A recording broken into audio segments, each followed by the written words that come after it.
Hello guys, এইটা হচ্ছে একটা মাঠ সম্পূর্ণটা। আর আমরা তো বইয়ে পড়েছি যে সবথেকে প্রমাণ কে কথা কে বলেছিলেন গাছের প্রাণ আছে, তো বলেছিলেন বৈজ্ঞানিক আচার্য জগদীশ চন্দ্র বসু। তো আমাদের বইয়ে তো আমরা পড়েছি যে কি গাছের তো প্রাণ আছে, তো কিভাবে এটা হতে পারে? গাছ তো আমাদের কথা বলতে পারে না। ওইটার জন্য আমরা এক্সপেরিমেন্ট করার জন্য একটা মাঠে ঘাটে এসেছি একটা। তো এইখানটায় আমরা একটা দেখে নিই। এখানটায় আমি দেখেন কতগুলো লজ্জাপতি গাছ পেয়েছি। লজ্জাপতি গাছগুলোকে এখন ফুটাবো হবে। এই যে দেখে নেন, এখানটায় ফুটালাম, মুজে গেল সবটি।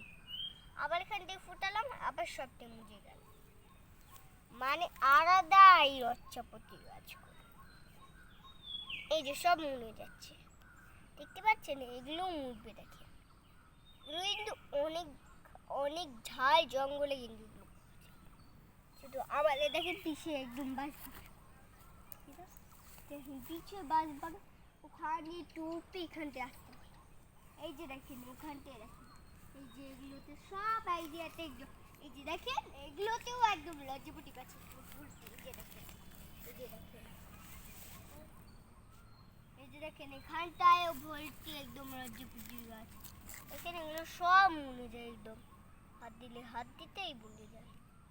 তো একটু টাইম থাকে।